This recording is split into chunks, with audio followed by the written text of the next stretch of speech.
Welcome to this second part of a special webinar series from Port Technology International.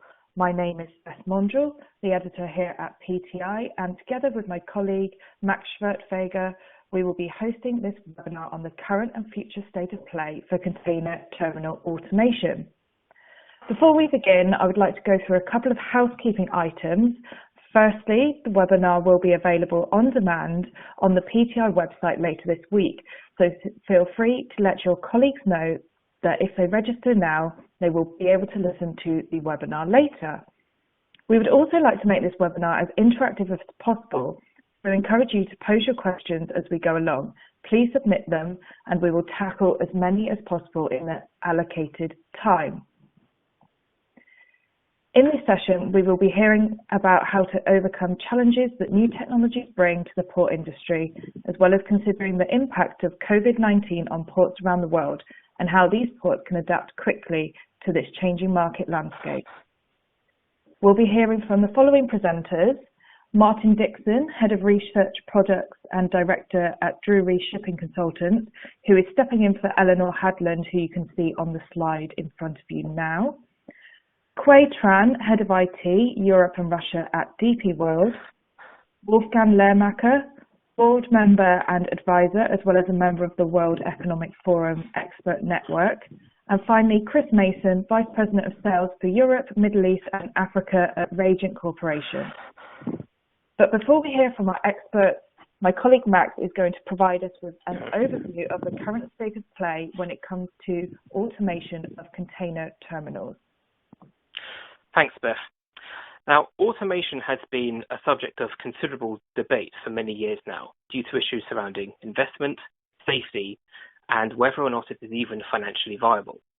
As well as that, there are new hurdles for us to consider, such as how to make operations as environmentally friendly as possible and striking the right balance between technological efficiency and utilizing human expertise. Of course, there remains a need for automation because as the global economy grows, ports and terminals are being required to handle ever-increasing amounts of cargo.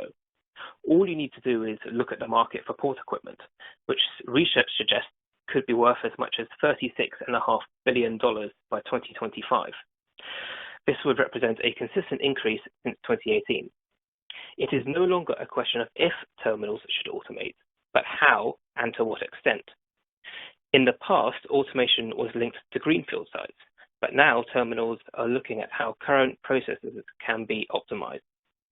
A possible answer to this could be retrofitting or semi-automation, and this is also a market that is expanding at a very rapid rate.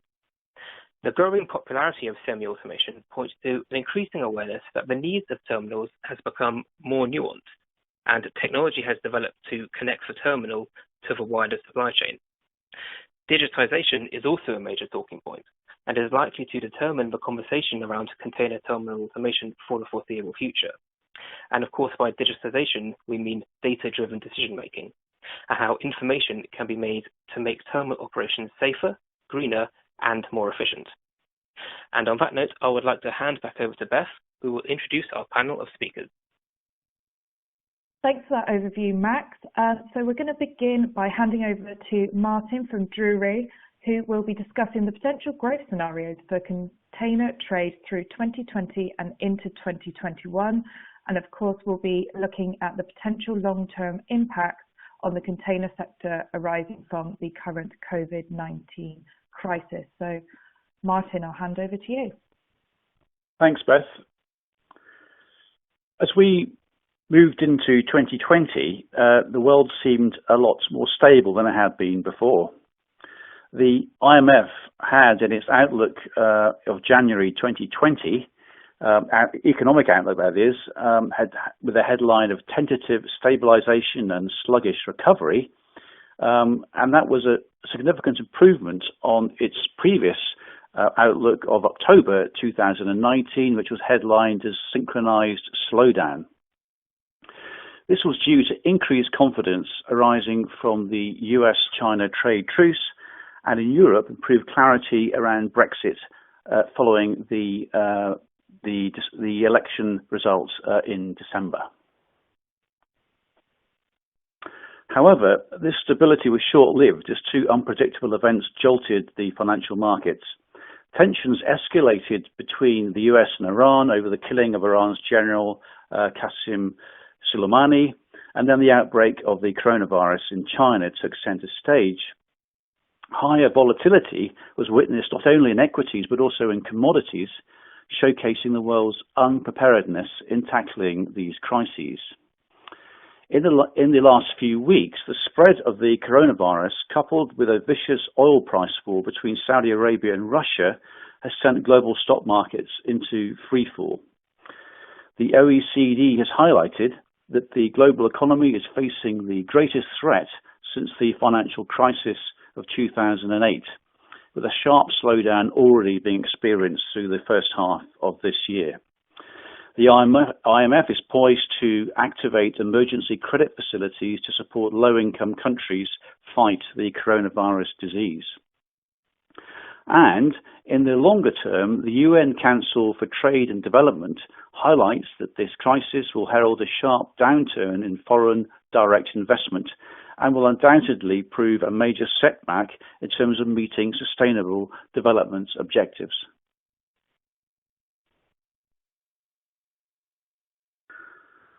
When we look at the impact of COVID-19 outbreak, the one important thing to note is that China is significantly more integrated into the global economy than it was during the 2003 SARS outbreak.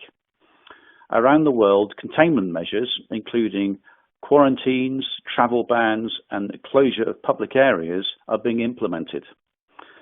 This has both supply side and demand side impacts, which are illustrated there on the right hand side of your screen. So on the supply side, we're seeing factory closures, reduced levels of service provision, and major supply chain disruptions. And then on the demand side, the immediate impact on business and tourism travel is clear for everybody to see, but this has quickly spread across the entertainment and education sectors, and with increased concerns regarding security of employment, consumer confidence is rapidly falling. Drewry has, of course, been closely monitoring the outbreak and tracking the impact on global ports and shipping. The first wave, where the outbreak was broadly contained in China, saw an immediate downturn in Chinese manufacturing activity, with port volumes down significantly year on year. Carriers were quick to respond with higher levels of blank sailings. There was an immediate impact on the service sector, both domestically and overseas, in response to Asian containment measures. There has been a time lag impact on manufacturing outside of China, with Asian markets first hit, followed by North American and then European markets. If the virus had been contained in China, and the virus therefore had represented a primarily supply-side shock event, then there was hope for a strong bounce back in the second quarter. In other words, a sharp V-shaped recovery, as many were talking of only a few weeks ago. But we are now clearly in a second wave of demand-side impacts. The second wave is going to prove more damaging than the first, partly due to the already weak foundations of the economies that it is hitting. The imposition of stringent control measures in Europe and North America is a major demand-side shock to the world economy. The effective shutdown of large elements of the services sector is hitting demand and driving consumer confidence downwards. The impact on the wider economy as lockdown measures are imposed will restrict productive activity, and if the containment measures are not effective, then staff sickness will have a similar effect. The reduced demand for goods and services beyond those considered essential will resonate around the world, in particular back into Asia, where the recovery from the first wave of the outbreak will be dealt a further blow. As the outbreak is brought under control, fragile recoveries in each market will be further impacted by the extended disruption across the global supply chain. Business resilience to further shocks will be low, and risk-averse attitudes are likely to prevail for some time. Unsurprisingly, global growth outlook is being downgraded, with the expectation that the intensity of the Chinese impacts will be repeated across the advanced economies. OECD latest forecasts issued in early March included a downside domino scenario, which assumed the virus spreading around the world. You can see that illustrated on the right-hand side of your screen. And under this scenario, global growth was projected to fall to 1.5% this year, compared to a pre-coronavirus projection of 2.9%. And recovery during 2021 was to be more gradual. And of course, since then, several other economic forecasting establishments have come out with lower forecasts than this. Drewry is similarly updating its forecast for the container shipping sector. At the beginning of March, we issued a briefing paper outlining 3 possible scenarios of the impacts of this outbreak. Our optimistic scenario, which is shown on the screen here, has already really been superseded by events, as cases outside of China are escalating rapidly.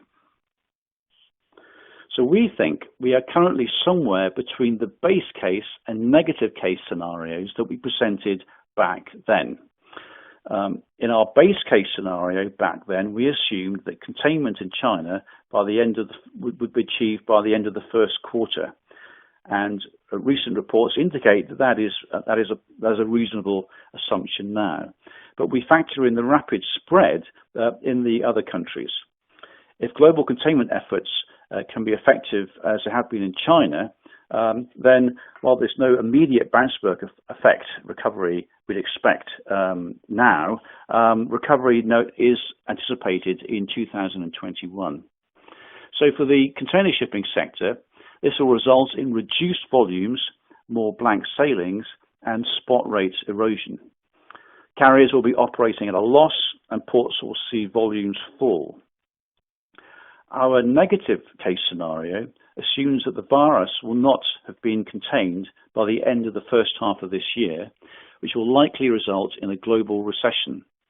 For the container shipping market, this will result in heavy losses across the sector, and for the port sector, significant reduction in volumes versus last year, and potential exposure to carrier failure, as was the case in the wake of the global financial crisis. And you may have heard recent reports of shipping lines seeking credit support from their terminal operators. I'll highlight that this is a very fast-moving situation with an unknown end date, and therefore forecasting trade impacts is, of course, very challenging. Specifically, where the virus hits and the type and scale of the response will determine how both demand and production are impacted, as will the type and scale of government stimulus packages. I have to highlight that this is not a worst-case scenario, and therefore please assume downside risks if the outbreak proves more difficult to get under control or the economic situation worsens beyond the current projections due to the impact of the lockdown measures. So in December of last year, Drewry published its Container Forecaster quarterly report, and we forecast at that time that world container throughput would grow at an average annual rate of 3.2% in the period from 2019 to 2023. Now, we are currently in the process of updating our forecast model, and we'll be publishing our new forecast at the end of the month. That'll be the beginning of next week. But I have shown on the right-hand side of the screen our initial thoughts on this, where we, under both base case and a negative scenarios, we expect global port throughput to fall in 2020 with a resumption of growth in 2021, assuming, of course, that the outbreak is kept under control. So a lot more detail will appear next week in our Container Forecaster report. So what does this mean then for the container port terminal sector? Certainly, reduced volumes and revenues and generally higher operational costs will be features. For terminal operators, fluctuating demand causes operating costs to rise, and while the oil price war offers some respite, it will not be sufficient to avoid downward pressure on profit margins. In the longer term, the crisis will reinforce a number of trends. Specifically, it may result in further carrier consolidation, with the resultant increase in bargaining power and potential of major swings in volumes between ports and terminals.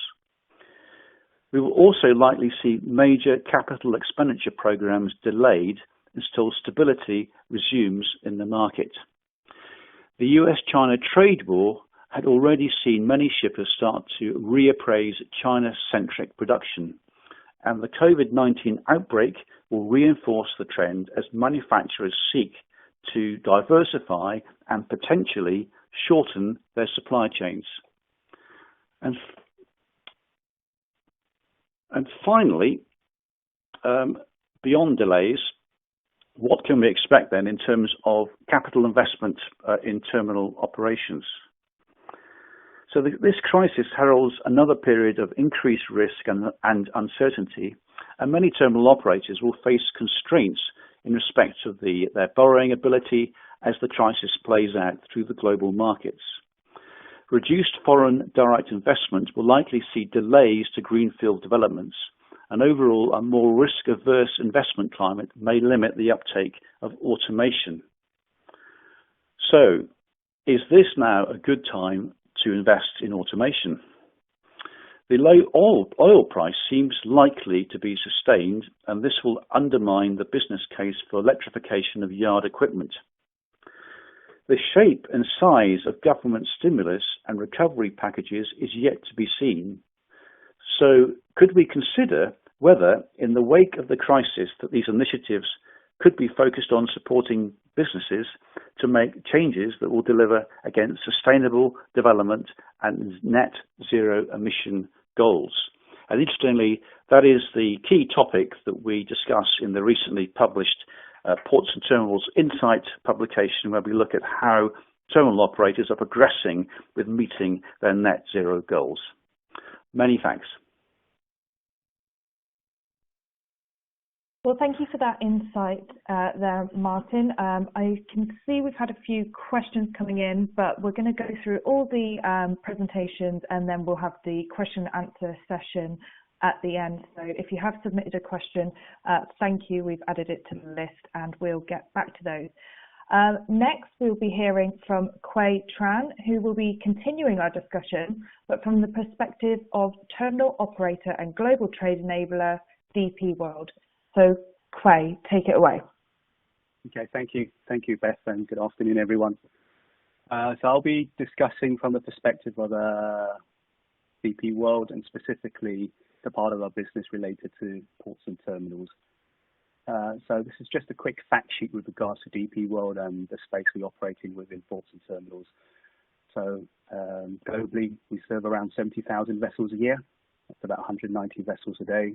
Our portfolio as it stands today consists of approximately 81 marine and inland terminals spread across the globe, as you can see from this slide here. So we have sort of very diverse coverage across pretty much every region and jurisdiction and major market. And I think in this current situation that serves us well in serving the market fluctuations and peaks and troughs in demands as we see. So I think at the moment, I think we're definitely living in a VUCA world. I think I mentioned this previously before. So that's volatile, uncertain, complex, and ambiguous. And I think at the moment, volatility and uncertainty being definitely key words in the current market. And at times like this, I think there are two particular quotes that I'm very keen on. And I think it's very apt for the current situation we find ourselves in.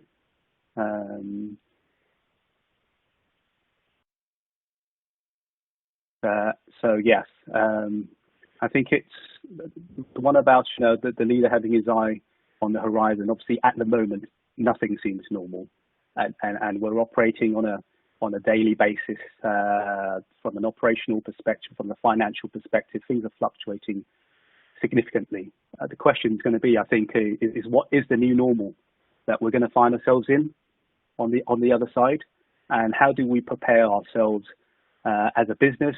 How do we prepare ourselves best how do we serve our customer best, what will our customers look like on the other side, and I think that's things to definitely bear in mind right now, even though I think it seems like, tackling the immediate problems obviously is key as well.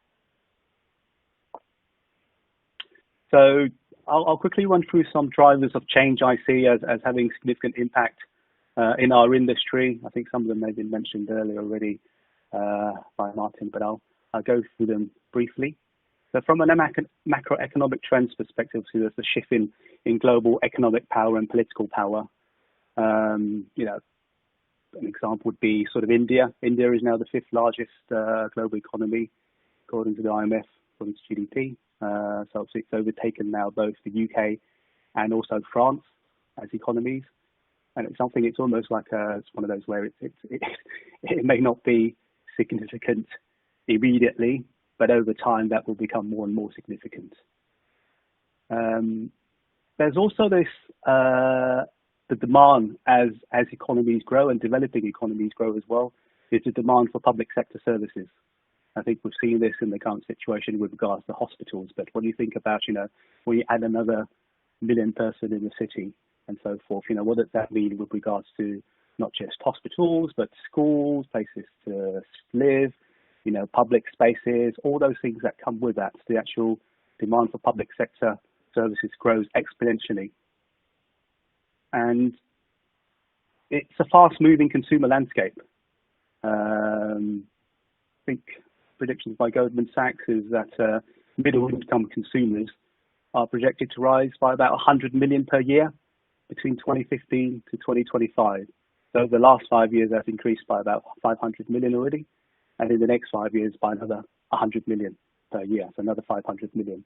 And that's middle-income consumer rise. And then with that, obviously, comes the demands for middle-income type lifestyles, products and services, goods, and so forth. So from a social and environmental perspective, there's the technological breakthroughs that have happened. So things like when we talk about things like just communicating and so forth, and think about what we're doing right now. Just go back 10, 15 years, being able to work remotely, effectively, globally, instantaneously. These are things I think we're probably taking for granted right now, but just look at the impact of things like what WhatsApp's had, team working solutions such as Slack or things like Zoom. I think that's changed a lot, and that's just from a communications perspective. We're not even talking about things like compute. So things like over the horizon, things like quantum computing, which is going to exponentially change, what's going to be possible. When you compare that, say, to the human brain, which has approximately doubled in size over the last 6,000 years, and then you compare that, say, to compute and Moore's law, where compute doubles every 18 months and halves in price, and then you talk about quantum computing, which multiplies things thousandfolds. The possibilities from a technological perspective, I think we're just it's just the early cusp of that. From a demographic and social change, there's a big change in the big growing economies, and I think I mentioned India already, but also from China as well. I think the UN estimates that between 2015 and 2025, university candidates are going to increase from 125 million to about 250 million per year, and that's half that growth, more than half that growth, is from India and China. So you look at actually the educated workforce that's going to be coming out, the kind of jobs that they'll be trained or expecting to do moving forwards. And then there's the rapid urbanization, which is probably going to be the biggest driver of economic growth over the next 30 to 40 years. You look at, I think the number changes depending on where you get it from, but let's just say approximately 200,000 people are moving from the countryside to cities daily. So that's not monthly or weekly, that's daily. And you have really fast-growing cities in sort of Asia Pacific, Middle East, and parts of Africa.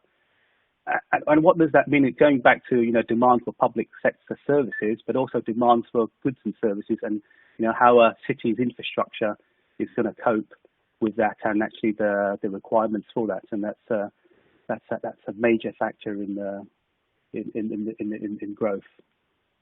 And then there's the climate change and resource scarcity. So obviously, as things grow and as things change, but obviously it's almost the oxymoron of abundance. We have an abundance of certain amounts of goods, but then there's also scarcity in other things as well.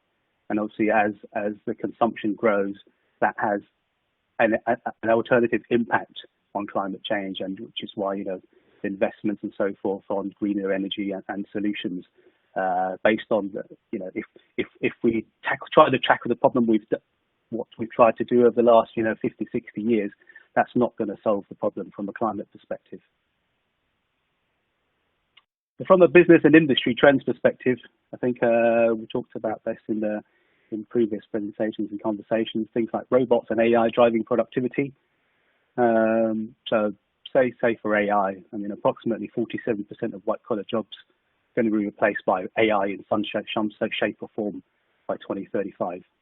And I think that kind of reshapes what we do with regards to those jobs and what's done. So I think mentioned earlier about automated terminals. Has the work fundamentally changed, or the type of work changed with regards and the skill sets required in a terminal change over time from a fully manual terminal to a semi-automated terminal to a fully automated terminal? And will it change further going forwards based on newer technologies coming out? Then there's things like new global brands and new players. Obviously, I think we mentioned the Far East and also Africa and so forth. And there are new brands all the time, and what we've seen is also these brands grown exponentially over a very short space of time. So an example may be someone like Ant Financial in China, where within the space of 5 years, it's pretty much the most valuable fintech company in the world, and the amount of payments it processes, it's beggars belief how much is processed today through that solution within a five-year period. And then finally, we have the thing with regards to complexity and simplicity, and I think the challenge for a lot of organisations is actually, and that's I think that comes that's what automation is about as well, is actually making the very complex simplified so that it can be optimised and done more efficiently. So when you look at the most successful companies, they are able to convert complexity into simplicity. So someone like Amazon, where it's able to make a purchase through a single click, and everything else is done in between for you. I think that's the biggest challenge, and remodeling how we do things and processes. I think a lot of work needs to be done to look at how we then shape complexity and simplicity.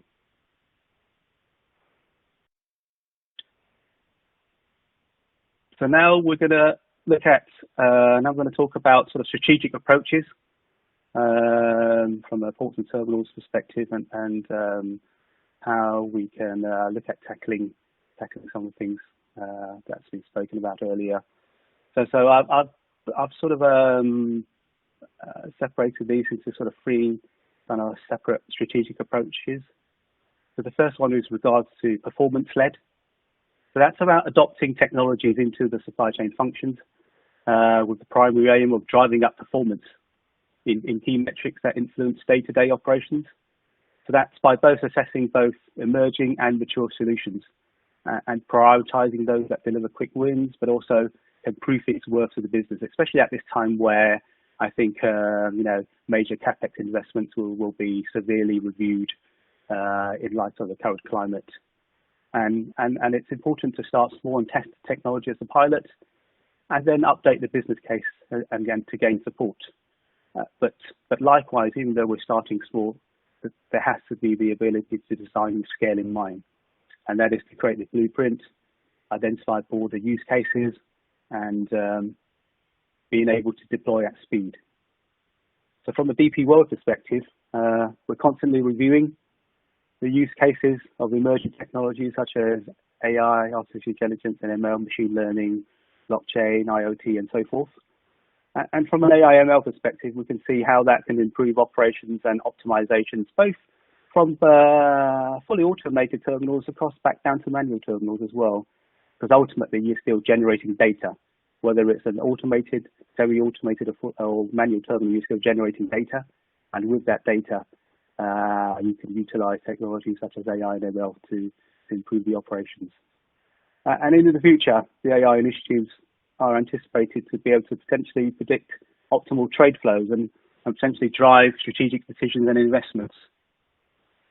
So the other example I talked about, I think earlier, was blockchain. So obviously that can increase the depth of supply chain visibility, digitizing trade documentation, obviously ascertaining provenance of products and also related components. And, moving slightly to technologies more specific to DP World, we have groundbreaking technologies such as FoxPay, which is currently being constructed at Drewry Terminal 4, which is going to exponentially impact and transform capacity and performance at container terminal. And likewise with DP World Hyperloop Cargo Speed, which is going to connect the smart port to the growing cities at speed. So the second strategic approach I've got here is connectivity-led. That's really driving transformation by integrating the end-to-end supply chain, using technology to make connections from the customer through to the organization and back out through to the supply chain. And potentially looking at co-locating key stakeholders and subject matter experts into collaboratively identifying and developing technologies and systems, because ultimately it's about connecting across the supply chain. And being able to scale technology across the business to identify new use cases based on the processes and capabilities across end-to-end. And one thing that's very important, obviously, is being able to upskill your people so that they can adapt in an agile approach, and building the community of expertise internally, and being able to provide them with the tools to interact and work more effectively. And from the DP world, well, Europe and Russia region particularly, you probably see that it's probably one of the most well-connected businesses across the region from a capability perspective, and how our integrated network adds to the customer value proposition. But I think one thing also to bear in mind is that there needs to be the digital connectivity as well as the physical connectivity. I think too often the smart front ends and user experience is held back by sort of unrefined back-end processes and systems. And it's not unreasonable to expect a fully automated terminal to be well connected in the processes and systems from front through to back end. And with the imminent introduction of autonomous vehicles coupled with smart ports, this is going to be expedited by IoT-enabled devices and the mass interconnectivity, but also opportunities that this will bring. And then my final strategic approach is about being agility-led. And that's where sort of digital becomes part of the organization's DNA. And by design, customers should always sit at the heart of the supply chain. And having a culture of innovation within the organization, but to be able to have built-in flexibility to allow for rapid response to demand, especially, I think, in a time like this at the moment. And it's important to adopt a startup mindset and being able to create the space for multifunction teams to shape solutions away from the confines of the BAU, the business as usual, and taking a step away from the legacy supply chain by reviewing traditional processes, assets, and also products, and becoming the conduit or the engine for the wider transformation across the broader business. And I think that's where we've seen IT work with both engineering, R&D, sales, and commercial to co-develop new products, and look at actually the wider business demands and solutions out there for our customers. And from a DP World perspective, I think there's the expectations. I think I've got here the expectation historically is, from a customer perspective, is you make a request or ask. There's expectation. There's a waiting period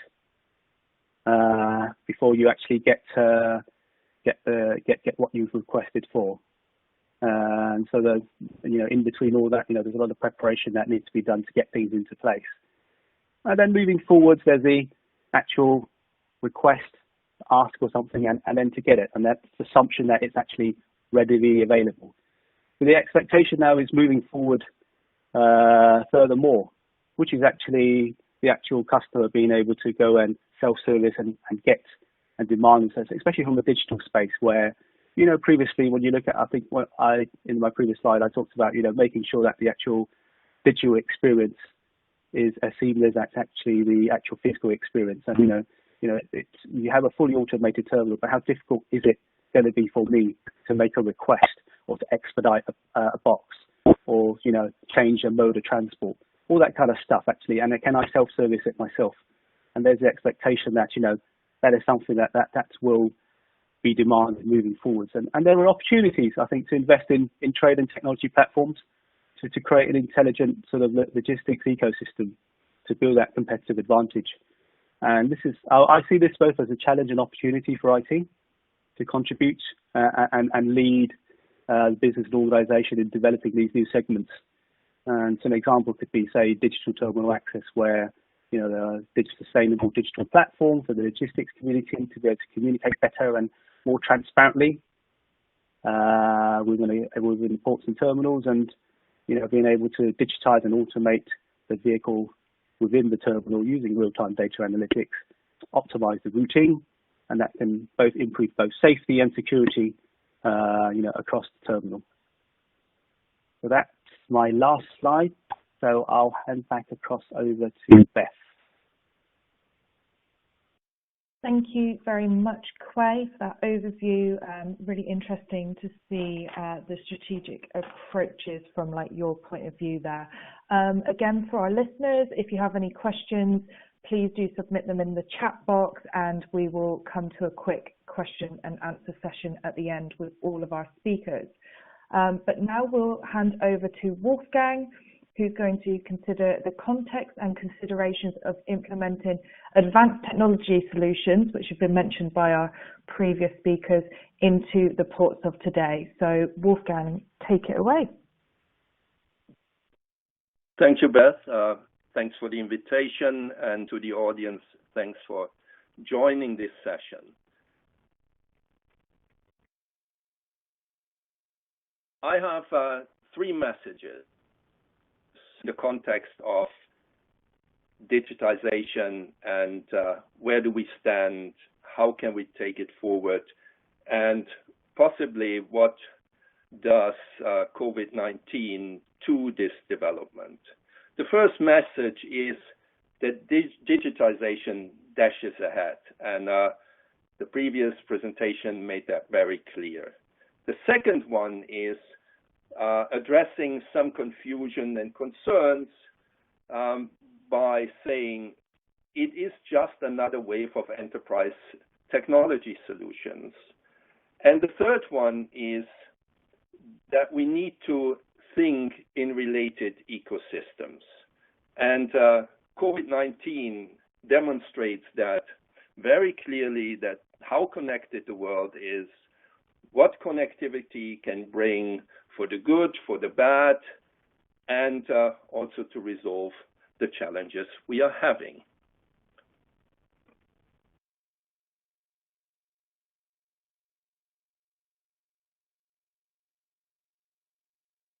I said it already. Digitization dashes ahead, and there is no way back. Recently, digitization activities gained in focus, got more concentrated with specific initiatives around platforms and portals, data sharing, monitoring, port terminal vessel automation, but also in the space of cybersecurity. With the Digital Container Shipping Association, the industry got now a body that can deal with industry-wide standardization, which is very important to ease the connectivity in a highly connected world. Companies are ramping up their resources and capabilities. A.P. Møller-Mærsk, for example, reports that the company has built a new technology team of close to 3,000 staff. Platforms like TradeLens are getting traction, and data sharing and collaboration becomes more popular. In 2020, the first autonomous tug built by ABB and Kepler Offshore and Marine is scheduled to commence service in the port of Singapore. Digitization is implementing new enterprise technology solutions. And I would like to share with you what structured the executive summary of the to-be-published World Economic Forum toolkit for blockchain implementation. Organizations typically address 9 key requirements when implementing any new enterprise solutions. These items are grounded in IT best practices and project management principles developed over decades that are likely familiar to you. The first item is the most critical. It is about defining the business outcomes. Digitization should not be driven by technologies. Let's do blockchain. Let's do artificial intelligence. No, it should be driven by the need and the willingness to resolve pain points, to solve business problems, to improve outcomes. So this item is driven by questions like, what is the purpose of this solution? What are the benefits that solution brings? And it's also critical to look at from a technology lens, because a lot of the new solutions, the fourth industrial revolution technologies, come in fact in bundles. It's a mix out of robotics, artificial intelligence, Internet of Things, etc. So the second item is operational integrity. I will keep it short because we are good in this. It's about clear contractual governance and auditable processes. The third one is regulatory compliance. This gets a little bit trickier because the fourth industrial revolution comes with such a force and such a breadth and depth of solutions that regulators don't have the time to come up timely with new policies.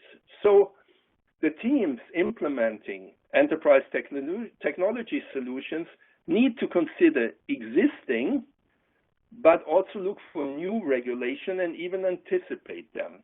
And we are thinking here about legal tax reporting. The fourth item is highly important because it's about interoperability. Interoperability eases the communication between different systems, between supplier systems, vendor systems, OEM systems, customer systems, governmental systems, and interoperability, or the lack of it, influences significantly the cost. And it is about the ability to integrate into existing and future systems. Security is the next item, the fifth one. Security of data segregation, controls, and privacy needs. A big chapter, and it can be an expensive one if a company breaches the law.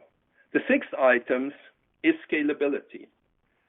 The solutions mature, but also die at an increasing pace, which means that teams have to think about how to build solutions which might partially or entirely be obsolete in the next 3 to 5 years. The seventh item is formal governance, and this becomes also important in an interconnected world of increasing collaboration. It is about the rules of the road agreed by the participants. known and trusted participants. It's a very big new topic because in the digital world, we are not meeting each other anymore. We don't know each other. So we have to digitally handshake. We have to digitally verify identities. A system in creation which is, from my perspective, not yet there. And the last point, the ninth one, is about information sharing. Currently, a lot of companies have various information sharing policies because previously we are in a highly siloed, competitive, protective world, and we are moving to a much more open and collaborative one. And that means that we have to review and rethink our agreements and agree the data sharing rights, IP ownership, etc., with our partner. And I speak a lot about the interconnected world. And what we are trained at is to define narrow, minimum viable ecosystems or fields to implement solutions. And this will stay relevant in the future. But in addition, we need to think in a world with blurring and overlapping borders, also about industry and economy-wide solutions. And this requires to establish a much broader thinking and, most importantly, interoperability, integrity, etc. With regards to business model interoperability, various industry organizations and standard bodies, including, without being limited to, DCSA, GS1, BRI, British Standard Institution, China Electronics Standardization, are all seeking to enable end-to-end multi-stakeholder operational efficiencies by formulating standards to ease interoperability. So the standard discussion is broad, but moves ahead with a lot of force. With regards to platform and infrastructure interoperability, some technology vendors are working on making their solution the dominant platform. Others seek to establish interoperability to other platforms to strengthen their position in the market. And where does COVID-19 take all that? What will the leaders consider and do? The first one is obvious. Distribute the workforce. Think much more in how can we work in very different models and much more digitally. But also how to protect the workers. All that requires to upgrade our IT system, to think about new procedures, but also about automation. The second is companies need to upgrade information because we see that in COVID-19 at the beginning, the confusion was very high because of a lack of information. The same thing that happened when the US-China trade tensions started. The next area is improved visibility. Visibility has improved over the last years, but there will be much more push to know where are the goods, what are my suppliers, etc. Then companies will rethink the offer, especially the digital part of it, and look at the customer journey much more digitally. And finally, they will upgrade their risk management tools. They will work much more with big data analytics, small data analytics, predictive, prescriptive analytics, to make sure that they don't understand only their operations and their value chains, but also the surrounding environment and what is happening there. Thank you very much. Thank you very much for that, Wolfgang.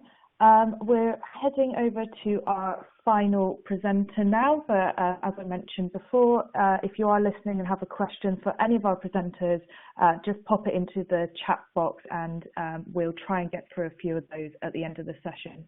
So Chris Mason from Rajant will now be covering the critical end-to-end considerations when utilizing wireless networks with automation in the container port environment. So Chris, do you want to take over the session now? Thank you, Beth.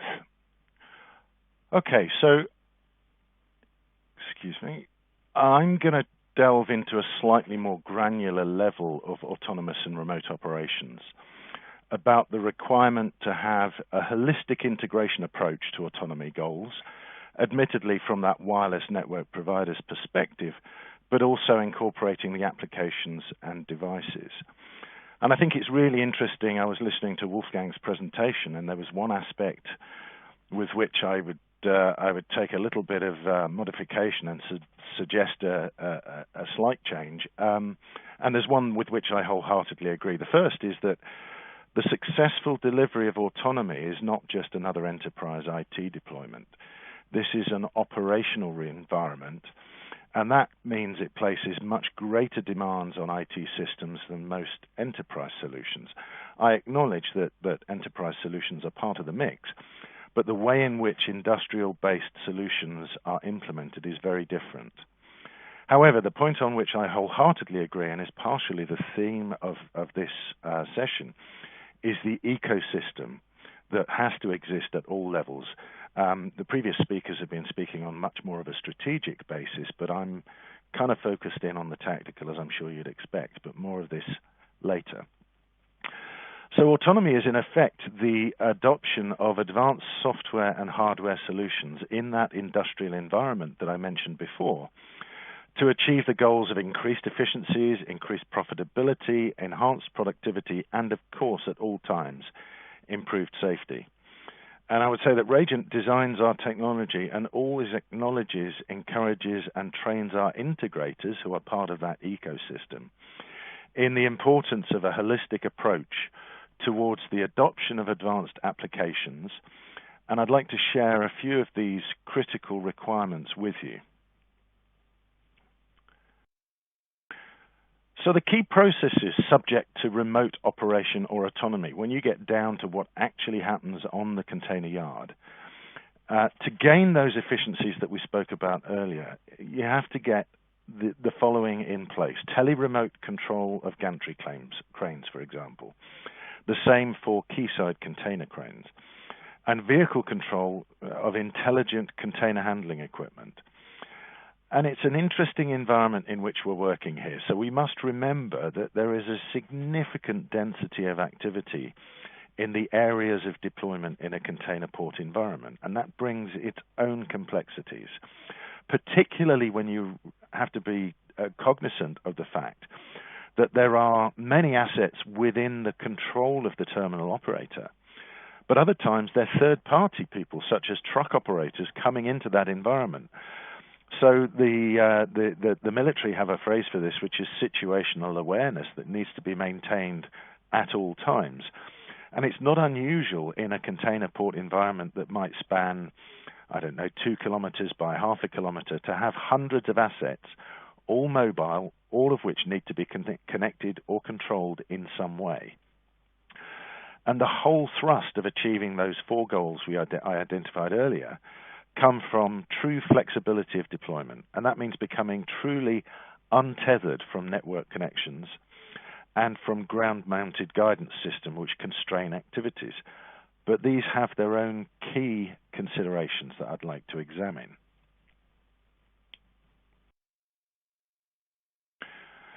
So the environments in which these ports operate is a really key consideration. I think I used this slide a couple of years ago at the Container Port Automation Conference. And I'd like to, if I may, briefly delve into some of the unseen influences that effectively determine, amongst other things, the connectivity requirements in these locations. So container yards are seldom without neighbors and never operate in a clean wireless environment. Neighboring operations, whether they are other container yards or typically, because of the environment, industrial operations, all operate multiple wireless networks of some sort. So RF or radio interference is always present in different frequencies and types, but it's omnipresent. The ships themselves coming into port and leaving port and even passing by operate both conventional VHF and wireless networks and radar, adding to the wireless noise that any wireless system will encounter. And finally, the nature of the equipment and the containers themselves mean that this is a dense metal environment with the associated issues of reflection of signals and physical barriers to communication.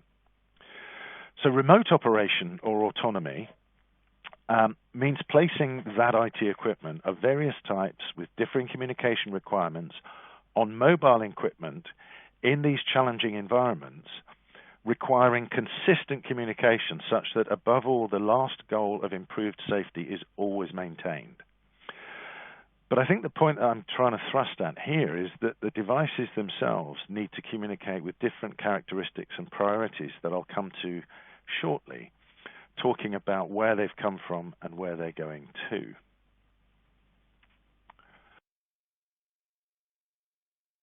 So the devices themselves and the associated applications are located both on and off the equipment, and that's a further complication. For true autonomy, much of the intelligence around navigation around the yard, collision avoidance, and the process of applying power to the wheels, steering the equipment, is all on board.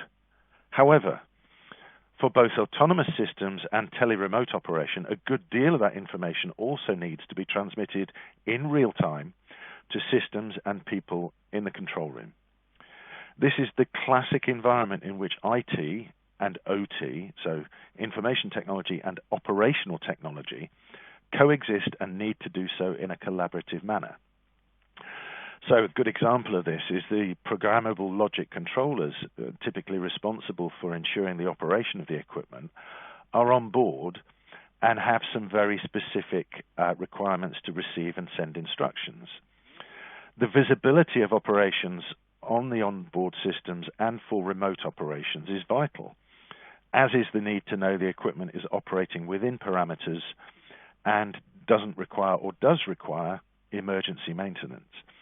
One of the key efficiency drivers is to make sure that the vehicles traveling around the yard receive maintenance when they need it rather than fail in task with the associated problems and cost associated with that.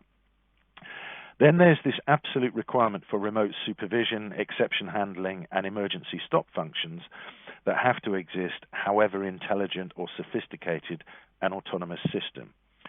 And finally, in order to operate to the port plan, there are links to various databases that have to be maintained to provide the data to guide the activities of the equipment, whether that be reading OCR databases, the tasks defined by the terminal operating system, analytics for efficiencies, and indeed that maintenance that I mentioned before.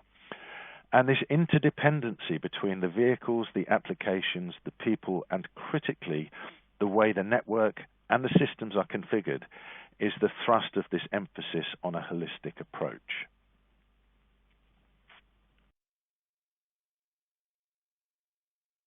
Put plainly, there needs to be a harmonized approach to ensure that autonomy can be successful. From a wireless network perspective, it absolutely needs to be fit for purpose from a number of aspects. So coverage needs to be ubiquitous, but coverage is slightly different to connectivity, because when you only have asset to mast connectivity, you encounter problems. So where all mobile assets being capable of connecting with all other assets gives you that extension of connectivity and coverage. Bandwidth needs, obviously, to be sufficient for the application requirements. Everything stems from the applications. But as I'll touch on in a moment, this is a critical configuration consideration as well as a network consideration. The latency that I've mentioned here isn't just referring to the time taken for a packet of data to transit the network. It's also the network's ability to cater for those control devices sending small packets of data at incredibly short intervals, without which the systems stop for safety purposes. And again, symmetry of network capability is a massively important point. Many networks are asymmetric. Therefore, upload is constrained over download, not ideal when large amounts of video traffic from full motion videos, from OCR readers, etc., needs to be transmitted from the asset. And then we have the consideration of jitter, and I'm getting a little bit into network terminology here, but jitter is the variation of delay rather than a predictable delay between signal source and destination. So any network has to have the ability to mitigate against that unpredictability that always exists in any wireless network across the world. And then finally, interference. I mentioned before, all container ports have interference of a variety of types, including that radar from ships. So hand in hand with this network requirement comes a requirement to optimize the devices that originally were designed to work on wired networks and then shift them into a wireless environment. Untethering is not just as simple as transmitting the information over a wireless network. So it's not uncommon for the standard configuration of devices to be based entirely upon their historic use. In other words, connected via fiber. And no wireless system is able to deliver that. So therefore, along with a fit-for-purpose network, there's the need for detailed examination and amendment of some of those settings in the machine control devices.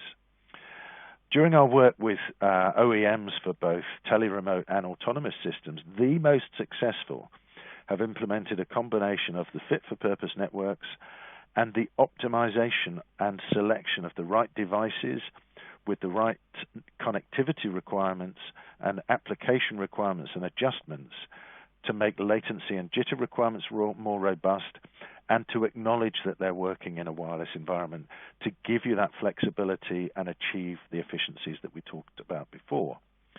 So what we're aiming at is more inherent simplicity, and I think I've heard this mentioned a couple of times today, and this is in simplicity of deployment and management as a result of selecting the appropriate network with a holistic application management approach to achieve that successful autonomy. Autonomy and teleremote are here now. They are an increasing requirement of all modern ports, but these are some of the considerations that I wanted to leave with you today as part of the process of achieving successful autonomy. Thank you very much. Well, thank you very much for that, Chris, and I'd like to just take a moment to thank all our presenters for everything they have shared with us today. So it's 3 o'clock now, and we've got a number of questions to get through. So we've got about 10 to 15 minutes to go through some of those. Apologies in advance if we are not able to answer your questions, but we can be in touch after the webinar to try and get you the answers you wanted. So first, we had a number of questions about traffic and routes being impacted by the COVID-19 pandemic. So I think this first question will be for Martin, and it's kind of regarding container volume slowdown in Q1 of obviously this year. Is it slowing down worldwide? One of our audience members said that in Southeast Asia, it has not been suffered quite as heavily yet. And also, are there any specific routes that are being hit the hardest? Well, the big slowdown in port volume has been obviously in China, where there has been a significant slowdown off the top of my head in the order of around 20-30%. Falls in volume through the first quarter. I need to check those numbers. Obviously, all these numbers will be in our container forecasts published next week. And obviously, these are estimates based on the actuals that we know up until February, and then our estimates for March, where we're receiving anecdotal information from some of the ports, various port contacts in China. So there has been quite a dramatic slowdown in port activity there. But actually, elsewhere the slowdown has been less. So there has been a slowdown certainly in Southeast Asia.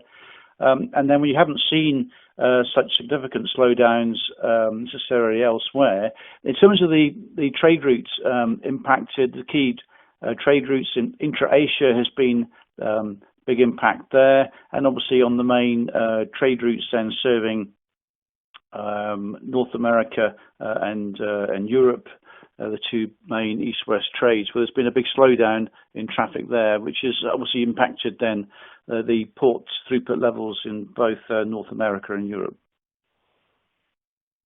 Brilliant. Thank you for that. Quay, a question for you, kind of relating still to the coronavirus pandemic. What can technology suppliers do for terminals to remain on their agenda, given the scrutiny that will be put on capital expenditure investments due to COVID-19?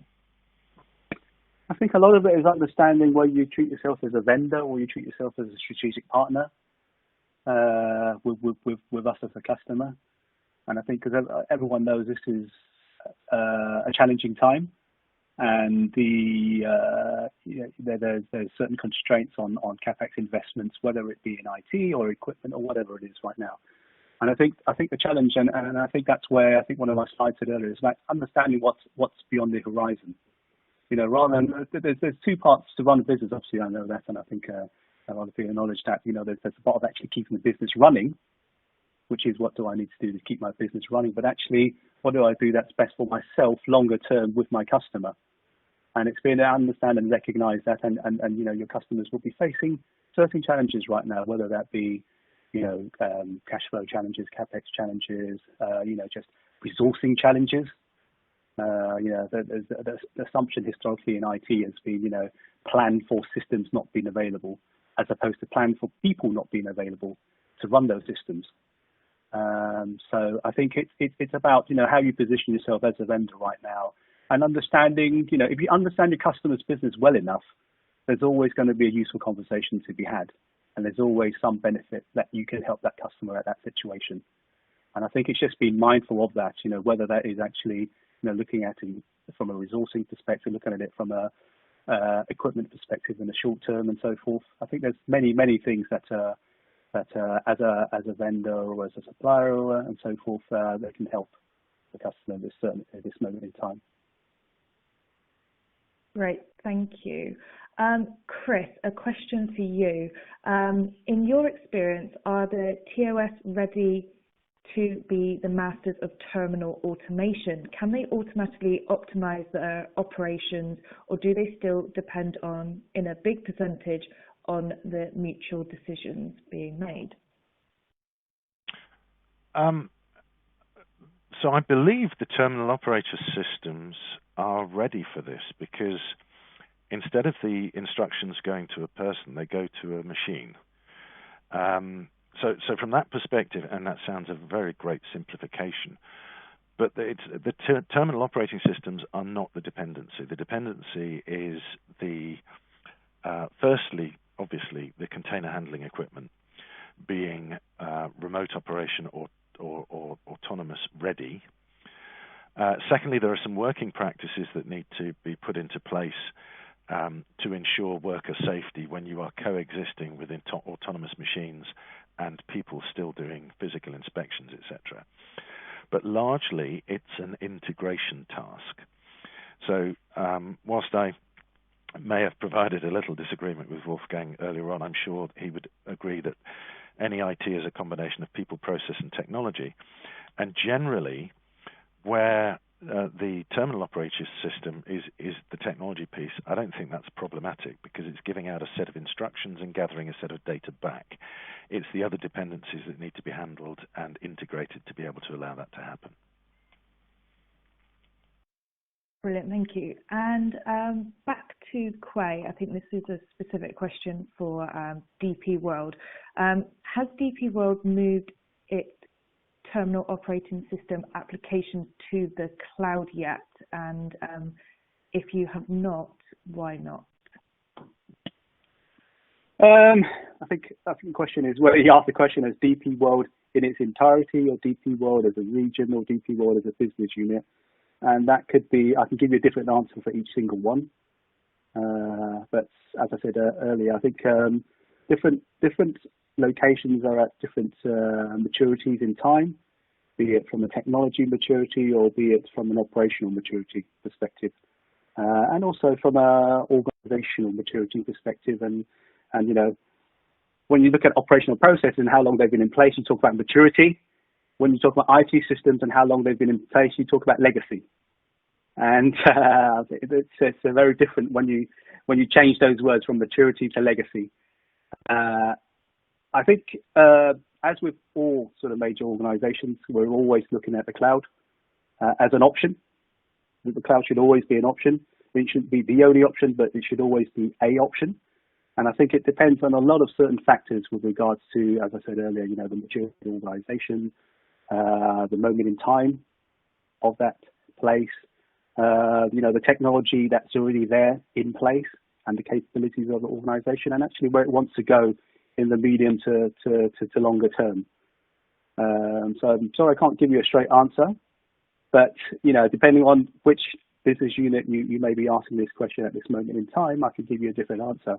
But I suppose the generic answer is that, you know, regardless of whether it's TOS or ERP or WMS or whatever, you know, we're looking at all these solutions and appropriateness of them in the cloud with respect to actually, firstly, you know, the business that we're running and actually the jurisdiction we're also operating at the same time as well, and also the capability of the partners that we're working with in providing that. You know, there's the ambition to put everything or, you know, the majority of solutions on the cloud. But as I think one of your questions earlier, actually, there's also the maturity of the partners you're working with to be able to work with you on that journey to put, you know, what is essentially the business critical system on the cloud as well.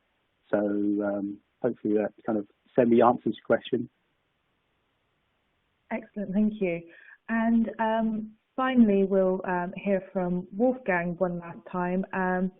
Despite, obviously, there's a lot of benefits to terminal automation, what are, in your view, the critical factors that might limit or challenge the adaptation of automation by container terminals in the future? And I guess more widely, as you spoke about, new technologies coming on board, what are the main challenges?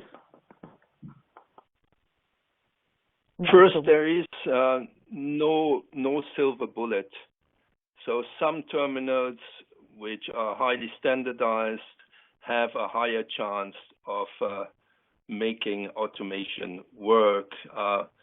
Others which are less standardized, more complex, mix of activities, will always have to decide what to do, stay manual, semi, or fully automated. So that's my first point. The second is that I'm a believer of the ecosystem, and the better a terminal is integrated, maritime and overall value chain, the higher the benefits. So terminal automation in isolation brings a new standard, brings less dependency on labor and all the risk we are seeing now with COVID-19, but cannot accelerate beyond the given limit, what teams manually can do temporarily, and depend on the flow before and after. So the limitations are in what port are we talking about, and second, how well integrated is the terminal, is the port in the value chain. Excellent. Thank you for that, Wolfgang. So thank you all for your questions. Thank you to our speakers for presenting and participating in this webinar. Sadly, our time has now come to an end. PTI will be continuing to develop our webinar series going forward, so do make sure you keep up to date with our latest offerings by heading to the Port Technology website. If you have any queries or you would like to know about future webinar opportunities, please email Stephanie Morley. Her email address is on the screen now. That's smorley@porttechnology.org. She is our event director, and she will liaise with you about any future opportunities. But for the final time, thank you to our audience for joining us, and thank you very much to all of our speakers for presenting today.